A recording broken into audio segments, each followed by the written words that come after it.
Hello everyone, welcome to Education Heads. My name is Vidhi Chadha. In this class we will study chemical bonding. तो जैसे कि हम एक compound देख सकते हैं NaCl, MgCl2 और मॉलिक्यूल्स होते हैं O2, N2. तो इसमें अगर हम O2 का एक एग्जांपल लें तो इसमें दो ऑक्सीजन एटम से जो एक फोर्स ऑफ अट्रैक्शन से एक मॉलिक्यूल बनाता है। वैसे ही NaCl कंपाउंड ले सकते हैं जिसमें एक एटम Na का होता है और एक क्लोरीन का होता है, जिसकी वजह से एक कंपाउंड बनता है। तो इसको हम केमिकल बॉन्ड बोलते हैं। तो आइए हम केमिकल बॉन्ड की डेफिनेशन देखते हैं। केमिकल बॉन्ड में be defined as the force of attraction between any two or more atoms in a molecule to maintain stability. कोई भी कंपाउंड या मॉलिक्यूल बनता है वो अपनी स्टेबिलिटी अटेन करने के लिए ही बनता है। तो ये टाइप्स ऑफ केमिकल बॉन्ड है, ionic, electrovalent bond, covalent bond और कोऑर्डिनेट बॉन्ड। और भी टाइप्स के बॉन्ड होते हैं पर लेकिन हम ये तीन स्पेसिफिकली तीन पढ़ेंगे और आज की क्लास में हम आयोनिक और इलेक्ट्रोवैलेंट बॉन्ड पढ़ेंगे। तो अब हम बात करते हैं इलेक्ट्रोवैलेंट और आयोनिक बॉन्ड के बारे में।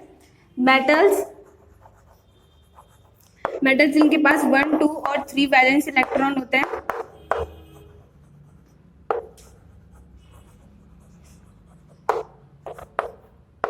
वो कैटायन फॉर्म करते हैं। और जिनके पास 5, 6 और 7 होते हैं वो अनायन फॉर्म करते हैं। कैटायन और अनायन के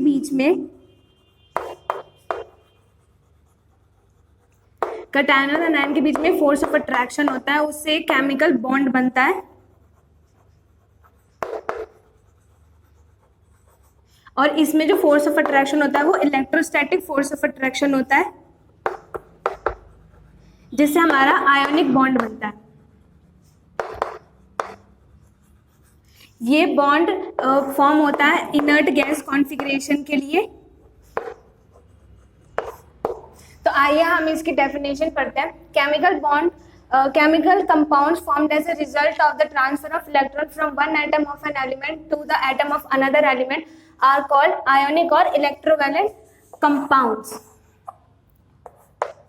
For example, NaCl, MgCl2, etc. तो आइए हम इसकी कंडीशंस पढ़ते हैं जिससे हमारा एक इलेक्ट्रोवैलेंट और आयोनिक बॉन्ड फॉर्म होता है। उसके लिए हमें लो आयोनाइजेशन पोटेंशियल चाहिए होता है। लो आयोनाइजेशन पोटेंशियल क्यों चाहिए होता है? इसलिए क्योंकि जिससे एक एटम हमारा जो वैलेंस इलेक्ट्रॉन है वो जल्दी से लूज कर दे। और हाई इलेक्ट्रॉन एफिनिटी इसलिए चाहिए होता है जिससे एक हमारा जो एटम उस मॉलिक्यूल में जल्दी से एक इलेक्ट्रॉन ले ले उससे। लार्ज इलेक्ट्रोनेगेटिविटी डिफरेंस इसलिए होना चाहिए क्योंकि हमें electrostatic force of attraction develop करना है दो एटम्स के बीच में, जिससे हमारा एक आयोनिक बॉन्ड बने। तो ये था हमारी इसकी डेफिनेशन और कंडीशंस। तो अब हम इसके दो एग्जांपल पढ़ेंगे और उनका ऑर्बिटल स्ट्रक्चर और Lewis dot electron dot structure भी बनाएंगे।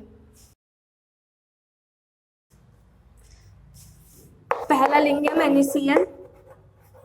पहले हम इसका ऑर्बिटल स्ट्रक्चर बनाएंगे।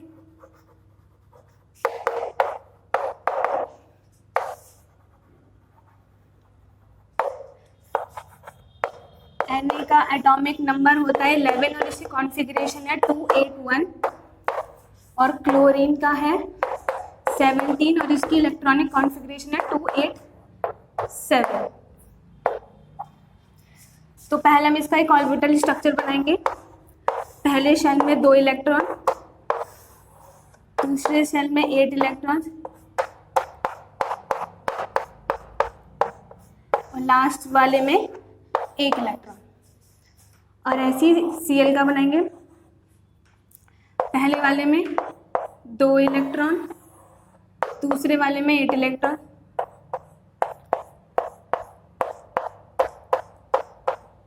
और लास्ट वाले में 7 इलेक्ट्रॉन।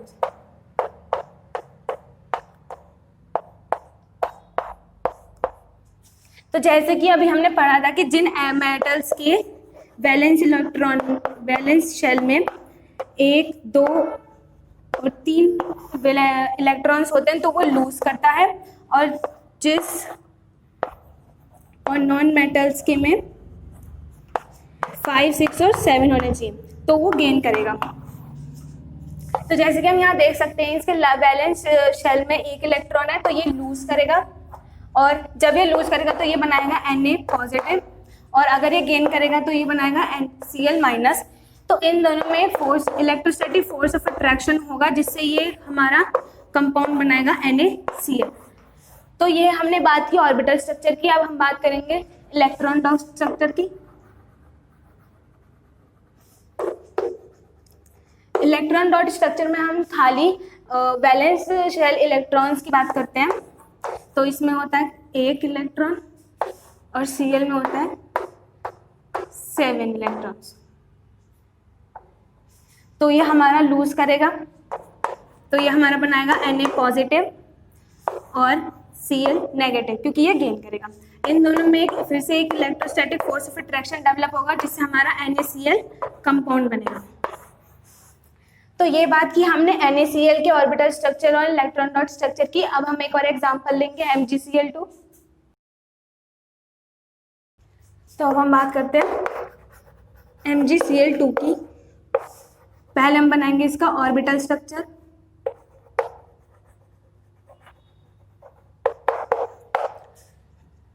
पहले हम Mg का बनाते हैं। पहले शेल में 2 इलेक्ट्रॉन,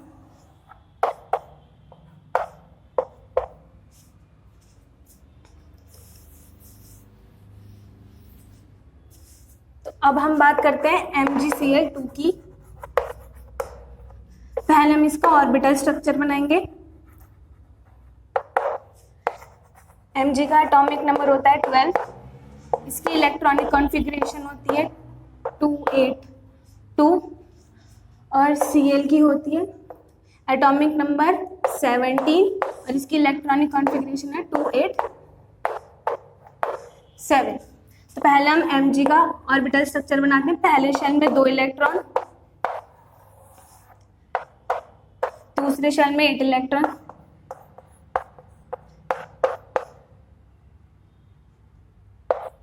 और लास्ट वाले में 2 इलेक्ट्रॉन।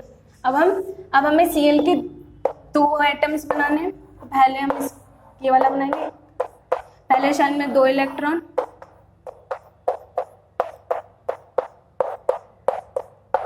और लास्ट वाले में 7 इलेक्ट्रॉन।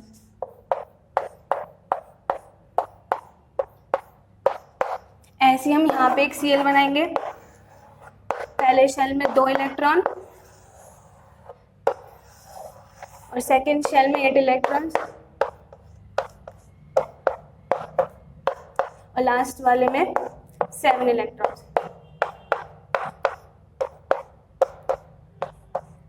तो जैसे कि हम यहाँ देख सकते हैं कि Mg के वैलेंस शेल में 2 इलेक्ट्रॉन्स हैं, और 2 MgCl के एटम्स हैं, जिसमें 7 इलेक्ट्रॉन्स हैं।